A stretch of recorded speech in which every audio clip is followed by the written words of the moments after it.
მოგესალმებით ძვირფასო ტელემაყურებლებო, ეთერშია ტელეკომპანია სეზონი დღის შემაჯამებელი გადაცემით. ძალიან დიდი ხმაური გამოიწვია ჩვენმა გადაცემამ, რომელიც გავიდა ხუთშაბათს, სადაც აღბეჭდილი იყო ზონდერ ფაშისტურ ფემინისტური სექტის იერიში ერთ-ერთ პატიოსან ადამიანზე, რომელსაც საკმაოდ დიდი პრობლემები შეუქმნეთ, საუბარია ბატონ რევაზ რაზმაძეზე, შპს რეზონის დირექტორზე, რომელსაც აი ამ ფაშისტურ ფემინისტურმა სექტამ მიაყენა ზიანი და ეს არ არის პირველი შემთხვევა ძვირფასო მეგობრებო, ჩვენ კარგად ვიცით რომ ამოირჩევენ ისეთ ადამიანს, რომელიც არის რაღაც გარკვეულწილად ცნობადი სახე, რომელსაც საზოგადოებაში მაღალი ავტორიტეტი გააჩნია, რომ აი ესეთი ადამიანი უნდა გასვარონ. გახსოვთ ალბათ უამრავი кейსი იყო ქართულ მედიაში, საკრებულოს თავმჯდომარეს ჯიშკარიანს დაესხნენ თავს და ამ კაცმა მოიპოვა გამარჯვება და გამამართლებელი განაჩენი დადგა. გახსოვთ ალბათ პაპუნა უგრეხელიძის кейსი, როდესაც მას დასდეს ცილი დასწამეს, როდესაც თითქოს ვიღაცას ავიწროებდა სექსუალურად და ბატონმა პაპუნამ მოიგო პროცესი. გახსოვთ ალბათ ცნობილი პროცესი ჩვენი სახელგანთქმული ჩოგბურთელის ნიკოლოზ ბასილაშვილისა, რომელსაც ისე გაუმწარეს სიცოცხლე, იმის შემდგომ ეს ადამიანი ვერ რაღაცა ძნელად ჩადგა ფორმაში და საკმაოდ დიდი წარუმატებლობები თანხმდა, იმიტომ რომ ფსიქოლოგიურად მოსპეს და გაანადგურეს. ოჯახური ძალადობის საქმეზე საკალათო სასამართლომ ნიკოლოზ ბასილაშვილი უდანაშაულოდ ცნო. მოსამართლე ხათუნა ხარჩილოვას გადაწყვეტილებით საქართველოს პირველი ჩოგანი ფიზიკური ძალადობის 4 ეპიზოდზე და სისტემატიური ფსიქოლოგიური ძალადობის ეპიზოდებზე გამართლდა. სასამართლომ მიიჩნია, რომ ბრალდების მხარემ საქმის ვერცერთ ნაწილზე პირდაპირ მტკიცებულებები ვერ წარმოადგინა. პირველი ინსტანციის გადაწყვეტილებით ბას არ ეთანხმება ნეკა დოროყაშვილი და განაჩენის გასაჩივრება სააპელაციო სასამართლოში 1 კვირის ვადაში გეგმავს. ჩოგბურთელის ყოფილი ცოლი აცხადებს, რომ ბრძოლას ბოლომდე აპირებს. ამ ქალბატონმა განაჩენი გამოუტანა მთელი საქართველოს ქალებს. სამწუხაროა, რომ პირდაპირ სტრასბურგსა და გაეროში არ შეიძლება საქმის წაღება. მაინც მივიღებთ სამართლიანობას. ახლა ვიწყებ რეალურ ბრძოლას. წერს დოროყაშვილი საკუთარ Facebook-ზე. თავად ნიკოლოზ ბასილაშვილი კი აცხადებს, რომ ამ ეტაპზე მისთვის შვილთან ურთიერთობის აღდგენაა მნიშვნელოვანი. მე ველოდი სამართლიან გადაწყვეტილებას, ჩემს ეს ძალიან მნიშვნელოვანი მომენტი არის. ამიტომ რა თქმა უნდა ძალიან გახარებული ვარ ამდენი ბრალდება, ცრუ ბრალდება ჩემს ძალიან რთული ასატანი იყო. საკრებულოს ყოფილი დეპუტატი ილია ჯიშკარიანი სასამართლომ უდანაშაულოდ ცნო. საკრებულოს ყოფილი დეპუტატი წარდგენილ ბრალდებებში გამართლდა. გირაუს უზრუნველყოფის მიზნით დაყადაღებულ ქონებას კი ყადაღა მოიხსნა. მეტიც მოსამართლემ ჯიშკარიანს უფლება მისცა მიყენებული მორალური ზიანის თაობაზე შესაბამის ორგანოებს მიმართოს.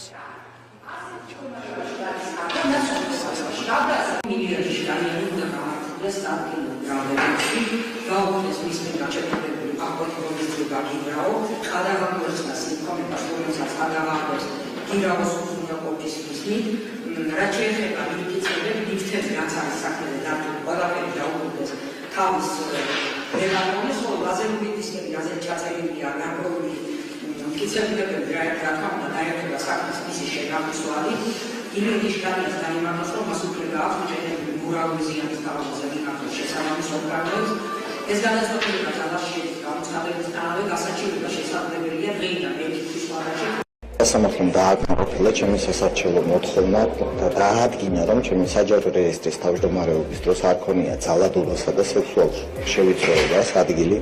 უფრო მეტიც მან მოპასუხა ეკატერინე მესხიძეს დაავალა მთელ რიგ კომპანიებში უარყოს 1 წლის წინ მის მიერ გავრცელებული ცრუ მოგონილი ბრალდებები. ესეთი кейსები საქართველოს გარდა უამრავია ამერიკის შეერთებულ შტატებშიაც და აი თვითონ დონალდ ტრამპის მაგალითიც ავიღოთ ახლა, როდესაც წინასაარჩევნო მარათონის დროს მას ერთ-ერთი პორნო მსახიობი ბრალსდებდა თითქოს რაღაცა 10-15 წლის წინ ძალა გამოიყენა. ამერიკის პრეზიდენტობის რესპუბლიკელი კანდიდატი დონალდ ტრამპი მორიგ სექსუალურ ზეწოლაში დაადანაშაულეს. ამერიკული მედია ავრცელებს 2 ქალის 46 წლის კრისტიან ანდერსონის და 41 წლის სამერ ზერვოსის განცხადებებს, რომლის მიხედვით დონალდ ტრამპი მასზე სექსუალური ზეწოლის განხორციელებას ცდილობდა. თავად პრეზიდენტობის კანდიდატმა აღნიშნული ბრალდებები კატეგორიულად უარყო. და ეს ტენდენცია, მეგობრებო, ხშირია და ხედავთ, რომ ფაქტობრივად დაუცველი ადამიანი აი ამ ფაშისტურ ზონდერ ბრიგადების მხრიდან.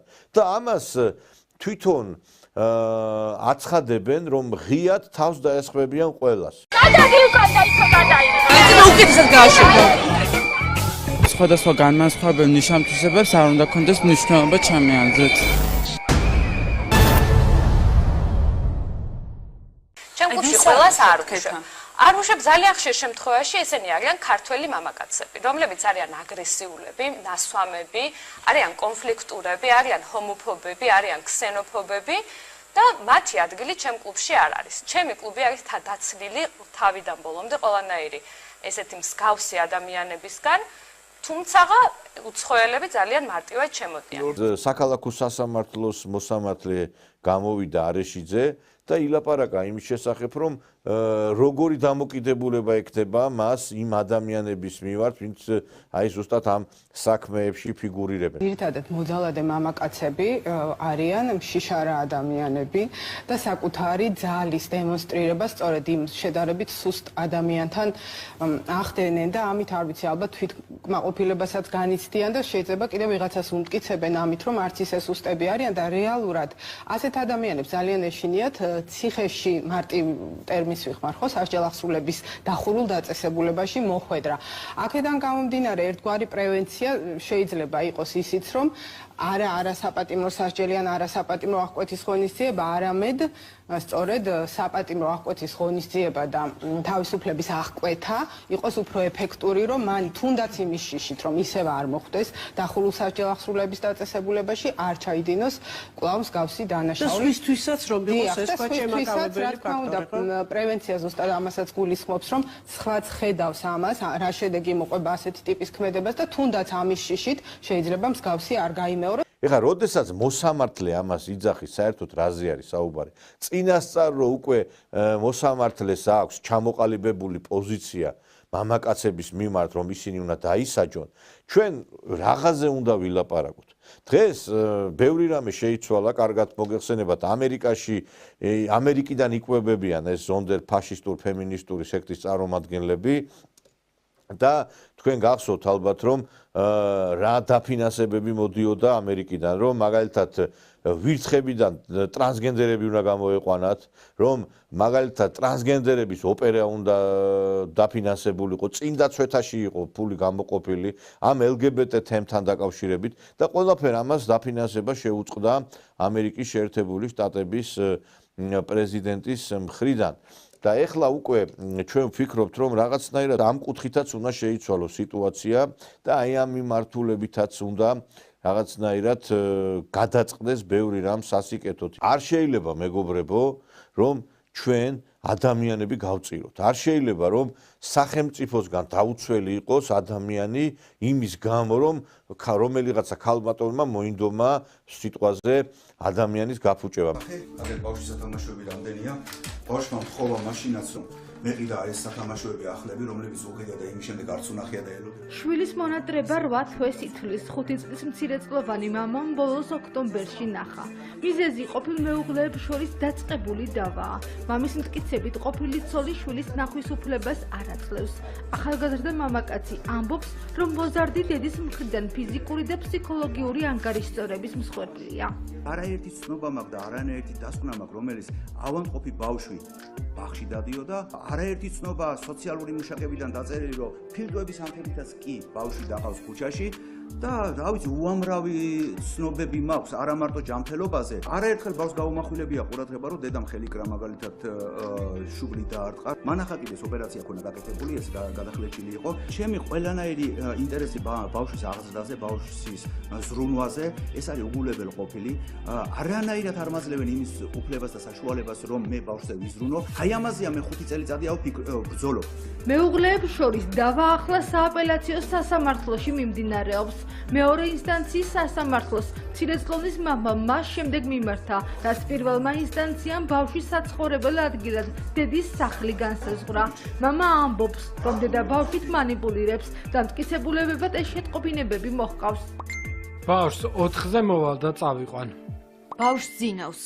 5-ზე წავიყვან, ხო გაიღვიძებს მანამდე. როცა იქნება გადაწყვეტილება სასამართლოში, მაშინ წაიყვან. ხომ გატანდი თითქმის ყოველდღე, მაგრამ დაძაბე სიტუაცია. სასამართლოს ხომ იმართე და დაელოდე გადაწყვეტილებას. კაცს რა უფლებები აქვს გამოჩნდება. კი, გალაპარაკებ. 50 ლარის მიხედვით 3 დღე დაგალაპარაკებ და თუ ჩარიცხავ, კიდე დაგალაპარაკებ. თუ არა და მეტი აღარ შემოწუხო. სასამართლო გადაწყვეტილებით მე მაქვს გარკვეული დროები, როდესაც მე ბავშვი უნდა წამოვიყვანო და რომელი დროებითაც ბავშვმა ჩემთან ერთად უნდა გაატაროს დრო. სასამართლო განჩინების საფუძველზე მე შევხვდი და მე ყოველთვის იქ არ იყო მითითებული სასამართლო გადაწყვეტილების განჩინებაში რა ადგილზე უნდა შევხვდე, ან როგორ უნდა შევხვდე. ეს მე თვითონ მქონდა შექმნილი სიტუაცია და ბაზა და ვითხოვდი რომ შევხვედრილიყავით ისეთ ადგილებში, სადაც კამერები იყო, რადგან მისგან იყო ეს ისა რა ქვია მუქარა, რომ აუცილებლად ყველაფერს გააკეთებდა იმისათვის, რომ მე ციხეში გავეშვი და ყოველთვის ვერიდებოდი ზედმეტ ქმედებებს, კონფლიქტებს, რადგან ვიცოდი რომ ყველანაირად აკეთებს იმას, რომ სრულ ბრალდებები და სრულ დასმენები არაერთხელ განუხორციელებია ჩემი და ჩემი ოჯახის წინააღმდეგ და მაგიტომ მე ფაქტიურად ვარიდებდი ამ ზედმეტ პრობლემებს თავს და ყოველთვის ხდებოდი ფრესკოს პირდაპირ, ან ბაღიდან გამომყავდა ხოლმე. და ეგ დღე, როდესაც მე უნდა შევხვედრილიყავი ფრესკოს პირდაპირ წინ შევხვდი შესასვლელთან.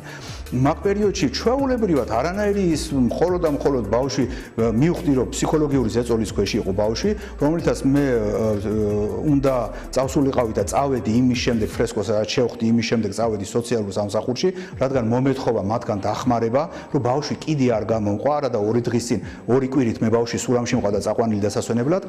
ხო და რომ დამხმარებოდნენ, რომ დედის ზეწოლა, რომელიც მუდმივად აფიქსირებულია სხვადასხვა ფსიქოლოგიური დასკვნებითაც, ექსპერტებითაც, სოციალური მუშაკების დასკვნებითაც, რომ ბავშვი ეს მდგომარეობა დედის მხრიდან მძიმდება, რომ ეს კიდევ ერთხელ მომხმარებოდნენ, მაგრამ სოციალურ სამსახურში, თვითონ ვაკესაბურთალურ სამსახურში დამადგენენ პოლიციელები.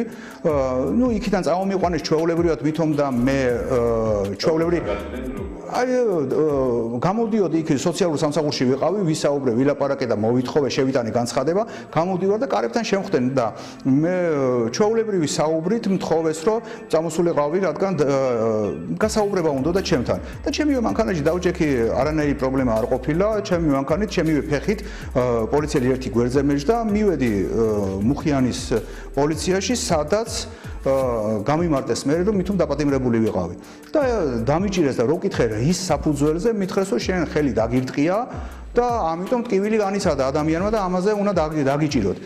კი, ვამტკიცებდი და ვიბრძოდი რომ იმას რომ მე ხელი არ დამიდია, არაფერი არ შეხება არ მქონია და არანაირი პრობლემა მე არ შემიქმნია. მე პირიქით ჩვეულებრივად ნახე და წამოვედი. ხო და ნუ ფაქტიურად მოხდა ისე რომ 19 დღე მე ჩამსვეს მაინც ციხეში. კი ბატონო, ლანის ციხეში. იმიტომ რომ მანამდე მე შვედეთში ვიყავი, მე ბავშვის ანახავად ჩამოდიოდი. მე მანამდე მე ჩემი ძირითადი საცხოვრებელი იმ პერიოდამდე იყო ძირითადად შვედეთი, რომელზეც ეხლაც ესია. ხო და მე ჩამოდიოდი ყოველთვის რომ ბავშვი წამეყვანა დასასვენებლად, ბავშვზე მეზრუნა, რადგან მას არაერთი ფილტვების ანთება, არაერთი ბრონხების ანთება და ეს ჯამთელობები ყველაფერი დამძიმებული აქვს, გამოწვეული ისე უყურადღებობითაც, რისი საფუძვლიანად მე ვადასტურებ და ამის დასკვნებიც კი გამაჩნია. ხო და მინდოდა რომ ყოველთვის ვზრუნავდი ბავშვზე და აქედან გამომდინარე ყოველ ზაფხული იყო თუ ზამთარი იყო, ყოველთვის ჩამოდიოდი და მიყვარდა დასასვენებლად. ისიც სასამართლო გადაწყვეტილებით. ისე რომ ვინმეს მე მაგალითად დანის ციხეში ვიყავი, დაჭერილი ვიყავი, იქიდან გამომდინარე რომ ვიდეოფირი არ იყო ამოღებული და ენდნენ ძალიან. მე ჯამთელობის მკურნალობა ძალიან დამიმძიმდა იმ მომენტში, რადგან მე ძალიან დიდი რაოდენობით კივილგამაყუჩებლებს ვიღებდი და ეს ყველა დოკუმენტაციაც მაქვს გამოტანილი იქიდან და საქმეშიც დევს. ტკივილ გამაყუჩებელებს, რადგან მე დაზიანებული მაქვს, 5 შურუბი მაქვს ფეხში, ხერხემალი დაზიანებული, რომელიც ჩამოვარდნილი ვარ, მე 18-დანაა ჩამოვარდნილი და აქედან გამომდინარე მოხდა ის, რომ იქაური მდგომარეობა ჩემთვის იყო სასიკვდილო, რომ იტყვიან. ესე რომ გაგრძელებულიყავი რამოდენიმე თვით, იმ დონის ძლიერ ტკივილ გამაყუჩებელებს ვიღებდი, რომ მე იქ მართლა მოკვდებოდი. რის საფუძველის პირდაპირ მიმართულებით მან 2018 წლის დასაწყისში მე დამემუქრა და მითხრა, რომ შენი სასიკვდილო განაჩენი ეს ციხეა და მე ყველაფერს გავაკეთებ იმისათვის, რომ ციხეში მოხვდე და ტყუილუბრალოდ დამაბრალეს. ამოღებული იქნა ვიდეო ჩანაწერი, სადაც ჩანს პირდაპირ და პირნათლად, რომ მე არანაირი ხელი არ დამიდია, არაფერი არ მოხდა. რატო არ გამოიწვია ეს ჩანაწერი და ისე არ მივიდა ტყუილად ესე ანუ მოხალხის ესე ჩვენების საფუძველზე ვიცით პრობლემები. კი ბატონო. და ეს განსაკუთრებით რატო არ გამოიწვიეს? თუ გამოიწვიეს და მე დამიანდა. მე ვერ გეტყვით, ფაქტია ის, რომ ჩვენმა ადვოკატებმა აი მე როგორც მაქვს ინფორმაცია, ჩემმა ადვოკატების ბრძოლით პროკურატურის მოთხოვნით მოხდა, იმიტომ რომ მანდ იყო A და B პუნქტი, რომელიც უკვე დამამძიმებელი იყო. თითქოს არასრულწლოვანი ბავშვის თანდასწრებით, მაგრამ მე ადგეს და ბავშვო ვერაფერი ვერ ვათქმევინეთო, ნუ არაფერი არ უთქვია, ესე გაუმძიებელმა ესე მითხრა და მომიხსნეს B პუნქტი, დამიტოვეს A, მაგრამ ფაქტიურად მოხდა ის, რომ კამერების მოთხოვნასთან დაკავშირებით მე ჩემმა ადვოკატებმა მიიღეს ეს ის შეიტანეს ისა რა ქვია ეს ვიდეო ფილი ისევ სასამართლოში და იმ მოსამართლემ რომელიც იყო შეცდომაში შეყვანილი იქიდან გამომდინარე რომ ესე ვიღაცის დაბრალებაზე მე ისა ჩამსვეს ციხეში მე ფაქტიურად იმას აქნა გამომიშვა გირაოს საფუძველზე. არანაირად არ შეუზღუდია ჩემთვის არანაირი გადაადგილება არ საზღვარგარეთ არ საქართველოში და არანაირი ის არ მქონია. მხოლოდ ერთი ის არის რომ მასთან კომუნიკაცია მაქვს აკრძალული, რომელიცაც მე არასდროს არ დამირღვევია. თქვენ მოიგეთ ეს პროცესი, ანუ ეს იგი პირველი დისტანცია 2020 წლის 3 სექტემბერს მე გავმართლდი სრულიად, რომ არაფერი არ დამიშავებია. ექსპერტიზის დასკვნებიც კი ჩატარდა ვიდეოფილზე, სადაც პირდაპირად არის მითითებული, რომ ხელის დარტყმა კი არა, ხელის შეხებაც არ არსებობს. ამის ბრალდებებს რა გააკეთებ? იძახის რა 50 ლარს გთხოვდით იმისთვის, რომ ბავშვს დავაპარაკებდით. და ასევე აქვს სხვადასხვა ბრალდებები, ფსიქოლოგიურად არაფერს არ გააკეთებ. ყოფილი ქმრისთვის გაგზავნილ ამ მოკლე ტექსტურ შეტყობინებებზე განმარტება მცირეწლოვნის დედას თხოვეთ. ეკა ხატიაშვილმა კითხვებს სასამართლოს ეზოში არ უპასუხა. ბრალდებების ადრესაც მივაკითხეთ სახლშიც. ოჯახმა გავრცელებული ინფორმაცია უარყო. მეს დავაყენე შუამდგომლობა სამოქალაქო სასამართლოში, რომ ბავშვთან დაკავშირებით ჩართული იყო ფსიქოლოგი, რადგან ბავშვზე მიმდინარეობდა ძალადობა.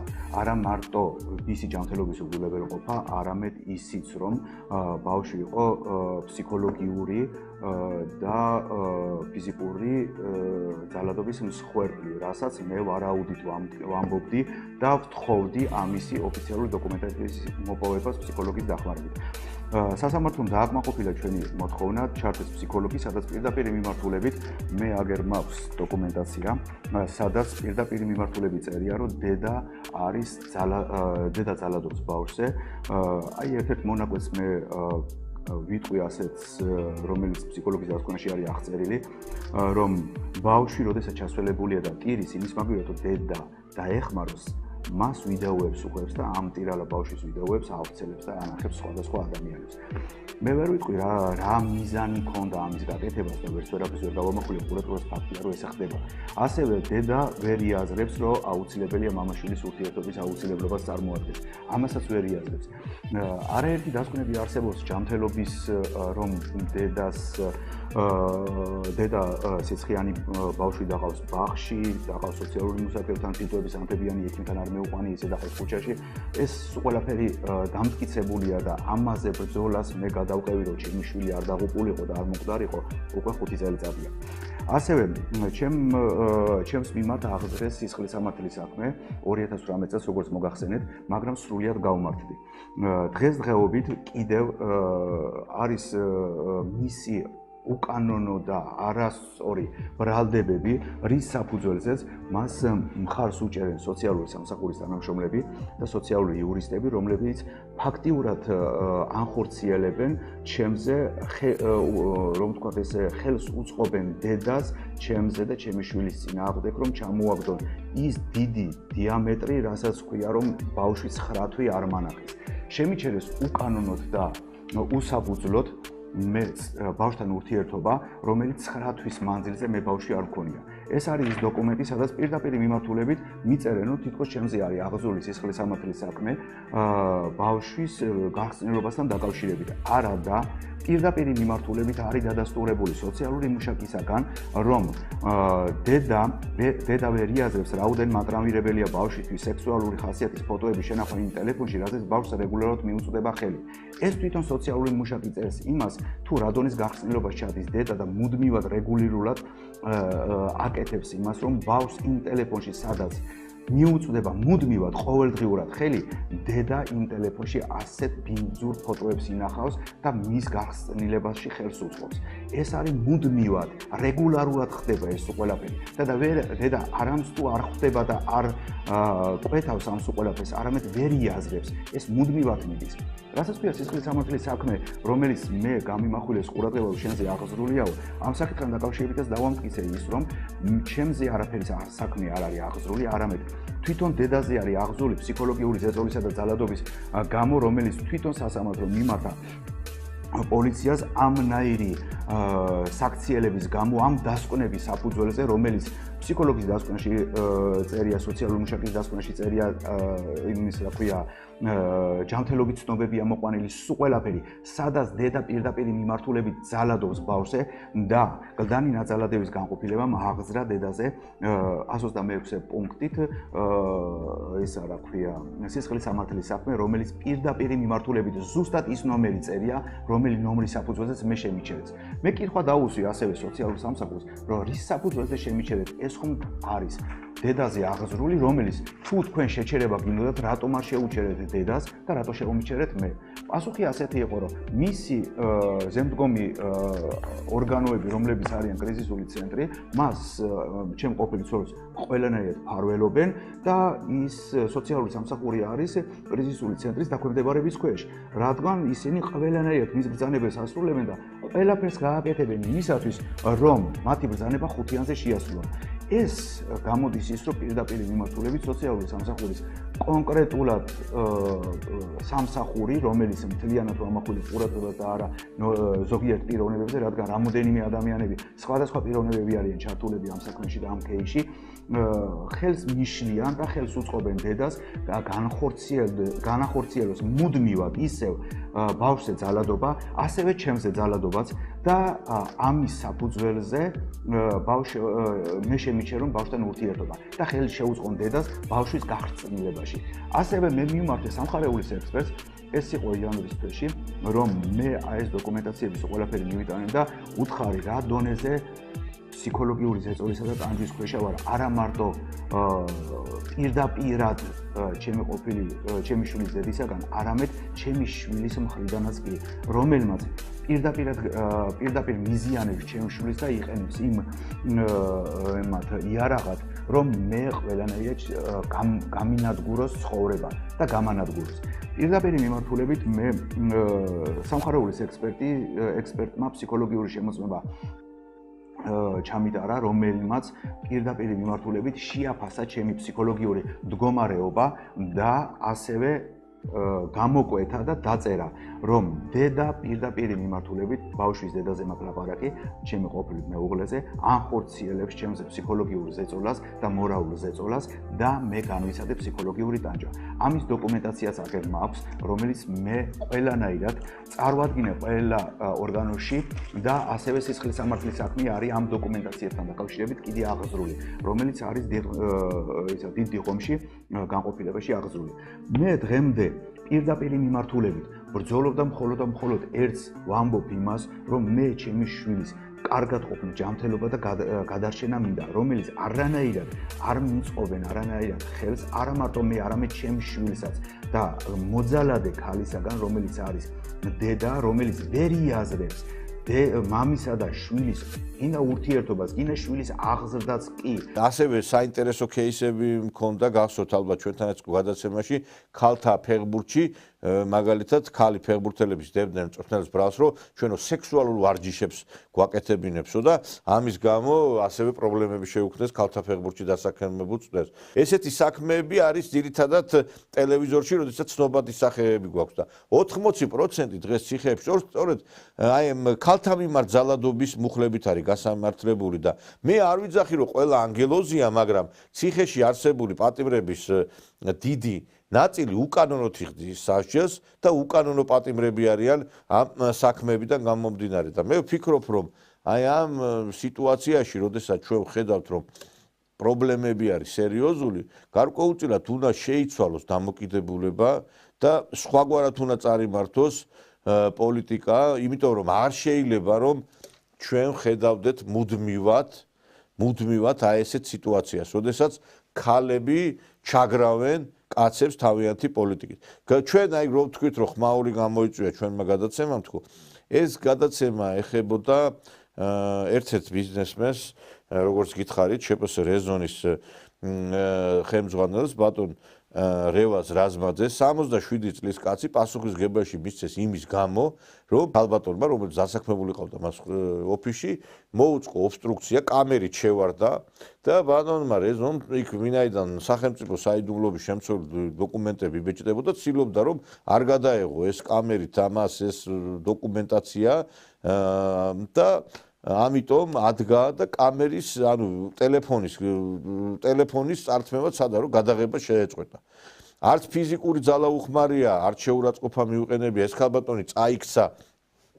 ყველა მედია საშუალება ეს კაცი ბოძალადად გამოაცხადდა. შეილახა ამ კაცის პატივი და ღირსება. და ამაზე გქონდა ჩვენ სიუჟეტი და ჩვენ გვინდა რომ ვინაიდან დიდი რეზონანსი გამოიწვია ამ საქმემ, მოგვეწვია სტუდიაში უკვე ბატონი რევაზ რაზმაძე, რომელთანაც ჩვენ ვიყავით კიდევაც მის სანიმუშო და ძალიან კარგ ორგანიზაციაში, რომელიც ერთ-ერთი წარმატებული პოლიგრაფიული ფირმაა, შპს რეზონი და გავსაუბრებოდით იმ სიტუაციაზეც, რაც არის შექმნილი და თავის მასთან დაკავშირებულ აი ამ პრობლემაზე. მოგესალმებით ბატონო რევაზ. მოგესალმებით, მევესალმებით თქვენს მაყურებელს. ბატონო რევაზ, აი მოდით დავიწყოთ უშუალოდ ჩვენ კი ვისაუბრეთ იქ გადაცემაში თქვენ შესახებ, მაგრამ მინდა რომ აი დღეს ის რაც იქ არის თქვა, იმ დღეს ეხა სტუდიაში უფრო ცლად გვაქვს საშუალება რომ ვისაუბროთ.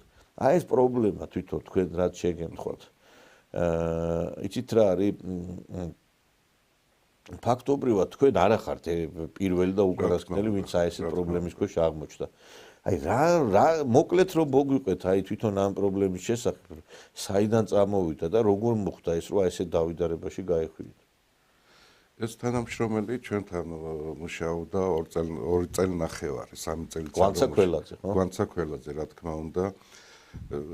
სადღაც 2 თვის წინ ჩვენის გაუშვით სამსახურიდან იმის გამო რომ ძალიან აბინძურებდა თავის გარემოს, ძალიან უხეშად ექცეოდა თავის თანამშრომლებს და ერთი კვირის შემდეგ მოვიდა დილის ნახევარი იყო თხოვნით რომ ბანკის ვალები ქონდა, უჭირდა და დამაბრუნე სამსახურშიო და ნუ ადამიანები ვართ შევიცოდე და მეთქი რა თქმა უნდა მოდი იმუშავე, ოღონდ იმუშავე კარგად, ნუ რაფერს ნუღა დააშავებ და რა თქმა უნდა დღეს საქართველოში კადრები ჭირს, არ არის ეს ადვილად რომ მოვიდეს უცებ ისწავლოს რაღაცა და დაეუფლოს. იძულებული ვიყავი, ნუ შევიცოდე დავაბრუნე, მაგრამ იმის მაგივრად რომ ამას ემუშავა წყნარად ყოფილიყო და რა თქმა უნდა აგვიანებდა ადრე მიდიოდა სამსახურიდან. რაღაცა შინაგანას წერს აღვევდა სახე. ყველანაირად აღვევდა შინაგან წერს და ბოლოს ესეთი რაღაც იყო ჩვენთან თავისი გარემო თხოვდი რას ელემენტარულს რომ საჭმელს რო შეჭამდა ურნა დაუდგა დამლაგებმა ყველაფერი ჩაედო ამ ურნაში არ გადაეგდო არ ზოგი ხანდახან ისროდა ზოგს თავში ურტყავდა ორმაგის კოჩი გოგონას გაარტყა თავში იმის მაგივრად ერთი დღე იყო, როდესაც მივედი სამსახურში, წინა საღამოს ყავდა გერმანელი სტუმარი, რომელმაც დაათვალიერეს ჩვენი საწარმო, ძალიან მოეწონა, აღთოვანებული დარჩა და ვაფორმებდით ხელშეკრულებას, რომელიც უნდა გვებეჭდა ჟურნალი, გერმანული სპორტული ჟურნალი, რომელიც თბილისში დაიბეჭდებოდა. როდი იმ პერიოდში ვიყავით უკვე რომ ამან დაათვალიერა ყველაფერი, ის რომ წავიდა, უნდა გადმოეგზავნა ამ ჟურნალის დიზაინი და უკვე ნახავდი ტექსტი რა იქნებოდა ყველაფერი, წინასწარ არ ვიცოდი. და იმ საღამოს როდესაც დაათვალიერა მის მაგიდასთან რომ მივედით იყო საშინელი დაბინძურება იყო მის მაგიდასთან ყველაფერი ეხარა იქ საჭმლის ნარჩენების ყველაფერი და ამ გერმანელმა რო შეხედა შემცხვა ძალიან და სად წავსულიყავი ეს სირცხვილისგან არ ვიცოდი და მეორე დილით რომ მივედით ხო მეთქი ეხლა მაინც მოაწესრიგე იმის მაგივრად რომ მოეწესრიგები ნახა მამის ტოლა და 67 წლის კაცი ვარ ხო და ჩემ ახალგაზრდობაში უფროსი კაცი შენიშნავს რომ მომწევდა დაჟე მართალიც რო ყოფილიყავი მაინც ბოდიში მოვხდიდი და კი ბატონო ვეტყოდი და გავაკეთებდი იმ საქმეს ჩემ ახალგაზრდობაში მე ისე გავიზარდი ჩემი თაობა ისე გაიზარდა რომ უფროსი ადამიანი როდესაც მოგცემდა შენიშნავს მართალიც რო ყოფილიყავით მაინც ვეტყოდით რომ ბოდიში და გავაკეთებდით იმ საქმეს და არ შევპასუხებოდით უფროსის პატივისცემა ჰქონდა და ავტობუსში იყო ადგილს დაუთმობდით ესეთ ჩვენი თაობა თითქმის ესე გაიზარდა ამ იმაში და იმის მაგივრად რომ ეთქვა ბოდიში და მოვაწესრიგებ მან დაალაგა 3 ფურცელი მაგიდაზე წამოხდა დაიწყო ტელეფონის გადაღება რომ აი ამას ეხა ყველას ვაჩვენებ და უშოთ არაფერი არ ქონდა ხელში რა უნდა ეჩვენებინა ვინმესთვის ხო და დაიწყო ხმამაღლა ყვირილი რომ მიაქროთ 9-დან 7-8 საათამდე მუშაობ რომელიც იყო სრული ტყუილი რადგან ის 10-ზე 11-ზე ადრე არასოდეს არ მოსულა სამსახურში ის გამომეუბნებით ეგეთ რაღაცას მილიონჯერ გითხარ ნაგავს გულტოე ანუ ეს არის სამშენებლო სამშენებლო კი არა ჩემი სამსახურის შედეგად რაც რჩება მე არ ვარ ანუ მართლა გადაგიყვებთ აი თუ ეს რასაც მეუბნები თუ მართლა ეს არ ვანახო აი ნებისმიერ ადამიანს მის მართლა ჩემუხლებს დაი რას ვაკეთებ ეხლა აქ იყო ყველა ადამიანი დაინახეს რა მითხრეს ამ ხელს შვილი სტოლი ვარ მე დამლაგებელი არ ვარ აქ და ჩემ მოვალეობაში არ შედის რომ ეს ყველაფერი დავალაგო შენ გარშემო სისუფთავე გქონდეს და აქ მუშაობ დილიდან 9 საათიდან მუშაობ 7-8 საათამდე მე 8-დან დაღლილი აქედან რომ დაღლილი გავolda დაღლილო ვიქნები მე როდესაც ვაპირებდი გასვლას მან ამ მომენტში დაიწყო თელი ძალი ტყვირილი ხელების ძალიან ხელების ჟესტიკულაციაც ისეთი ქონდა რომ აი ჩემში იმოქმედა ამან ძალიან ფსიქოლოგიური ძალიან ისეთი ემოციური ფონი მომცა ჩემს და იმის მიხედვით რომ ჩვენთან ამ დროს იბეჭდებოდა საქართველოს შეიარაღებული ძალების პერსონალური სადაზღვეო ბარათების პერსონალური მონაცემები რომლის გადაღება გაფრთხილებული ვიყავი რომ ამის გადაღება კოპირება და ეს გამოიწვევდა ძალიან დიდ სანქციას ჩვენს მიმართ ჩვენი საწარმოს მიმართ ყველაფერმა ამან ჩემში იმოქმედა ძალიან დიდი ფსიქოლოგიური განვიცადე და მინდოდა უბრალოდ ტელეფონის წართმევა და არავით არის და ამის გამო თქვენ გადაიტანეთ დიდი სტრესი მე ვიცი რომ პოლიციაში როდესაც ბრალი წაგიყენეს იქ ცუდად გახდით და რა თქმა უნდა როდესაც პოლიციაში ვიყავი ეს თვითონ ეს მომენტი ჩემთვის ძალიან სტრესული იყო და მით უმეტეს პოლიციის განყოფილების 67 წლის კაცი ვარ გულზე ორჯერ ოპერაცია მაქვს გადატანილი 4 სტენდი მაქვს ჩასმული გულში თვითონ პოლიციის განყოფილებაშიც დაკითხვის დროს გავხდით ცუდად როდესაც მოხდა სასწრაფოს გამოძახება და სასწრაფოს უნდა და ჩემი გადაყვანა საავადმყოფოში მაგრამ ნუ თხოვე რომ მეთქი დავრჩები აქვე სამსახური მაქვს აქვე ბატონო რივას მე არ ვიცი აი ძალიან გაოცებული ვარ მე აი ამ ფაქტით და ფაქტია რომ ძალიან მძიმე სიტუაციაში აღმოჩნდით ახლა კაცი რომელიც მთელი ცხოვრება მუშაობთ ძალიან წესიერი ძალიან პატიოსანი კაცის სახელი გაქვთ და ამ დროს აღმოჩნდებით აი ესეთ მედია შტურმის ფონს ყველაზე მეტად ალბათ ამან მოქმედა თქვენზე რომ ეს ტელევიზიებში გავიდა სიუჟეტები მოძალადე და ამ დროს ჯერ ისიც არიციან რომ კანონიერ ძალაში შესული განაჩენის გარეშე არ შეიძლება ადამიანი შევრაცხოთ დავნაშავეთ, იმიტომ რომ ჯერ სასამართლო არ დამთავრებულა, ჯერ არაფერი არ გადაწყვეტილა, ხო? და ამ დროს ეს მედია წარმომადგენლები აი ესეთ რაღაცას მკადრულობენ. ბატონო რეზო, დღეს თქვენთან ვიყავით და თქვენ არ გამოხოდით ჩვენთან სასაუბროთ. გამარჯობათ. გამარჯობათ. რატომ არ გამოხოდით ჩვენთან სასაუბროთ დღეს? ჩვენთან ვიყავით მოსული? კი, ოფისში. თქვენი ძაღლები გავიცანით. ჩემთვის არავის არ უთქვი არაფერი. ბატონო რეზო, ალბათ ხვდებით რა ფაქტთან დაკავშირებით გვინდოდა გასაუბრება და გვინდოდა რომ თქვენი პოზიციისთვის მოგესმინა. რა თქმა უნდა, იმიტომ ყველაფერი სამწრივად მიდის და ჩვენი მხარეს თითქმის არავინ არაფერს არ გვეკითხება, რაში იყო საქმე. ხოდა რა ვიყავით მოსული და ძირითადად ძაღლებისგან გავრბოდით. რომ მოვიდეთ გაგვესაუბრებით? კი ბატონო, მოვძალდით. ოფისში ხო? ხო. მადლობა.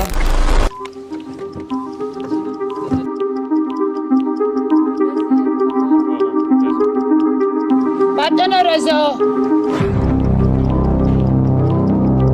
3 საათია ზუსტად.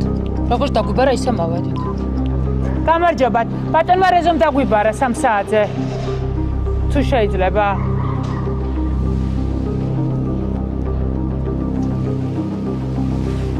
დარწმუნებული ხართ, რომ ძაღლი დაბმულია, ხო?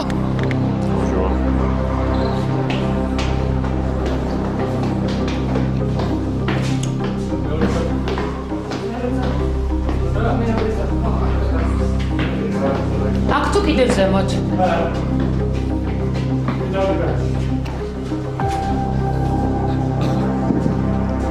გამარჯობათ. რო გვიღებთ საასაყვარლობა. არ არის არანაირი პრობლემა. შეგიძლიათ აქ დაგმეჯოთ. გულწრფელად ვიყოთ მართლა გეუბნებით უკეთესი იქნება. ბატონო რეზო, ჩვენთან მოვიდა ქალბატონი გვანცა. უბრალოდ მოვიდა არასწორი სიტყვა ვაშუქებთ ამ ამბავს და გვინდოდა რომ თქვენთვისაც გვეკითხა რის ხარჯზე ხდება ის რომ სისხლის სამართლის პროცესი არ დაწყებულა ჯერ საქმის განხილვა. მაგ საკითხს იმიტომ მინდოდა რომ ეს სისხლის ადვოკატიც ყოფილიყო და ის უფრო კარგად გაგისაუბრებათ ვიდრე მე ამ საკითხს.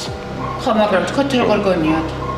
ანუ როგორ ხდება ისე რომ აღბეჭდილია დანაშაული, დაფიქსირებულია, გადაღებულია და ხდება ისე რომ ეგ არის სიმართლე რო გითხრათ, ეგ არის ით მიჭრილ მოჭრილ. არ ყოფილა.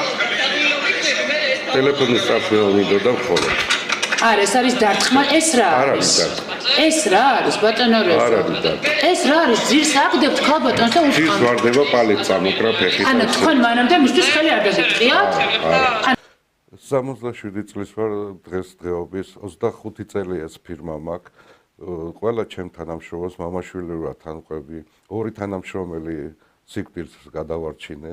25 წელია ფირმა მაქვს, ხელმძღვანელობ ამ ფირმას და დავიწყეთ ჩვენს ყველაფერი ნოლიდან. და დღეს ჩემი ფირმა არის ერთ-ერთი საუკეთესო საქართველოში. შედაღამე დავოღელავთ, შრომოთ, წვალობთ ამ საქმისთვის. რაღაც 2 მილიონი ლარამდე გვაქვს უკვე ბიუჯეტში გადახდილი. დღეს, როდესაც მოხდა ეს ფაქტი, აი ჩემ თავს დაუცველად გძნობ ამის მიხედვით და არ ამგონია რომ ბევრი ადამიანი შეიძლება ხვალზე მოხდეს იგივე სიტუაციაში. რადგან ჯერ სასამართლო არ გამართულა, უკვე ეს ტელევიზიები ფორმულა TV პირველი უკვე გამომაცხადეს როგორც მოძალადე. იცით ახლა TV პირველი და ფორმულა ახლა არ არის სახელმწიფო არხები, აქ უბრალოდ იმაზეა საუბარი, რომ აი ადამიანები არ უნდა მიეცენ პასუხისგებაში. ვიღაცას გონია ახლა რომ აი ეს მარტივია, როდესაც პოლიციაში დაგიბარებენ, როდესაც ბას აგიყენებენ და ამ დროს პირიქით შენ ხარ აქი დაზარალებული, იმიტომ რომ პროვოკაციას გიწყობენ. ზუსტად ეგრეც არის, კი, ნამდვილად ეგრე არის. ბატონო რეზო, აი თქვენ რა მაინტერესებს ახლა თქვენს გარშემო თუ არის ადამიანები, რომლებსაც ასეთი პრობლემები შექმნიათ ისე. რა თქმა უნდა, ბევრი არის, ბევრი გამიგია ტელევიზიიდან, ბევრი მომისმენია ტელევიზიიდან, აგერ სახელგანთქმული ჩოგბურთელი რა დღეში ჩააგდეს ამ ქალის გამო და ბოლოს გამოვიდა რომ მართალი იყო, მაგრამ რამდენი ჩირკი მოხსეს, რამდენი ადამიანის ნერვები დაწყვიტეს, რომ თამაშებიც კი წააგოთ. თქვენ რო აი ესეთი ფაქტის წინაშე აღმოჩნდით, ძალიან მაინტერესებს, იცით, თვითონ გამოხმაურება რა იყო აი საზოგადოებაში, ვისაც თქვენ იცნობთ, რომ ალბათ ყველა შეშფოთდა. რა თქმა უნდა, ყველა შეშფოთდა, ყველა მირეკავდა, ვინც კარგად მიცნობს, იციან, რომ ამ ხნის მანძილზე ძალიან თბილი მოსიყვარული ადამიანი ვარ, ყველასთან კულტურული თემითი. ყველა მირეკავდა, მამხნევენ და გვერდში გიდგავარ, მართალი ხარ და თვითონ ამ Facebook-ზეც როდესაც ეს მისი სტატია წავიდა, ვიქ ბევრმაც დაწერა, რომ ამ ადამიანს ვიცნობთ, ესეთი კეთილი, პატიოსანი ადამიანი არის. აი ხან მე ბევრისგან გამიზგონია ბიზნესმენისგან, რომ როდესაც ასეთი ფაქტები ხდება, უკვე ბევრი იკავებს თავს ქალების სამსახურში აყვანისგან. თქვენ გაგიჩნდათ ეგეთი აზრი? რა თქმა უნდა, უკვე ქალებს უკვე შიშით უყურებ, უკვე ყოველთვის დისტანციას ვიჭერო, მათთან ახლოსში არ მივიდე და რაღაცა კიდე ახალი რაღაცა არ მოხდეს. ყველაზე კაი ახლა დღესდღეობით შემოვიდა ხელოვნური ინტელექტი, უკვე რობოტები შემოდის, სადღაც 5 წელიწადში უკვე გადაიარაღდება მთელი ევროპა, ძირითადად რობოტები ძალიან ბევრს რობოტი რა კიდე კაცები დაასაქმეს ბოლო-ბოლო, მაგრამ ეს ქალის საქმეა და მაინც ქალმა უნდა აკეთოს, იმიტომ ქალი რო აკეთებს, კაცი ისეთ ანუ თქვენ ველოდებით რობოტები როდის შემოვა, რომ ის რობოტები ჩაანაცვლოთ. რა თქმა უნდა, ხა ჩვენთან ქალებიც იმუშავებენ და ყველა ხვერთნაირი არ არის ესეთი ადამიანი. მაგრამ მაინც ფსიქოლოგიურად თქვენ უკვე კომპლექსები. ანუ ახალი სამსახურში ახალი ადამიანის მოყვანას უკვე ციფრთხილით მოეკიდეთ. ძალიან. ეხლა ვინც ყავთ იცით ვინც არის და ეხლა ახალი ადამიანი ძალიან შეიძლება აღარ წაიყვანოს. რა თქმა უნდა, ყოველ საფრთხილოა და ყოველ ფრთხილად. აი რა მოიტანა ხედავთ ხალხო აი ამ დამოკიდებულებამ. ადამიანი იძახის აგერ ადამიანი ბატონი რევაზ რაზმაძე რომ მე უკვე აღარც მაქვს სურვილი სამსახურში ქალბატონების აყვანისო. პირველ რიგში ქალბატონებმა უნდა ამოიღონ ხმა პარლამენტში, საკრებულოებში, ეს გენდერული საბჭოები რო არის შექმნილი და სახელი შეუცვა. სახელის ცვლილება კი არ არის საჭირო. პოლიტიკის შეცვლა არის საჭირო. ამერიკაში შეიცვალა უკვე იცვლება ეს ჩვენთანაც უნდა შეიცვალოს. შეიძლება კაცი იმის გეშინოდეს, რომ ქალთან მაგალითად ურთიერთობა რო გაქვს, ვაიმე არ მიჩილოს. ბოლო-ბოლო ზოგჯერ იმითი კამერით ხო არ დაწვევი ქალთანაც, ეხლა ბევრი უკვე ეხლა ახალი ტენდენცია შემოვიდა, გამაუპატიურაო, ცოლები უჭივიან ქმრებს. ვერ გავიგე ეხლა რანაირად უნდა დაატკიცოს მამაკაცმა რო არ გაუპატიურებია, რა ქნას კამერით გადაიღოს სექსუალური აქტი. ან სამსახურში სულ ყველგან კამერებს ხო არ დააყენებს? რა თქმა უნდა. თქვენ წავთ მამები, თქვენ წავთ შობლები, გთხოვთ მიიღოთ ზომები, თორემ ეს უბედურება თქვენთანაც მოვა.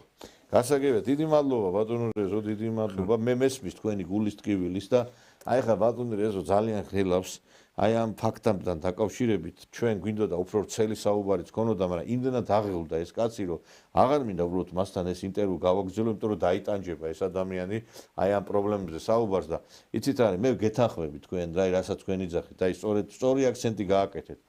დიახ, თქვენც ყავთ მამები, თქვენც ყავთ შვილები და თქვენ შვილებსაც რო ეგეთი პრობლემა შეექმნებათ და თქვენ მამებსაც, თქვენ ძმებსაც, მე უკვე სხვანაირად დაფიქრდებით. აქამდე, როდესაც ჩვენ ვლაპარაკობდით დასაწყისში ეს პრობლემა, როდესაც დაიწყო ეს პრობლემა ბატონო რეზო.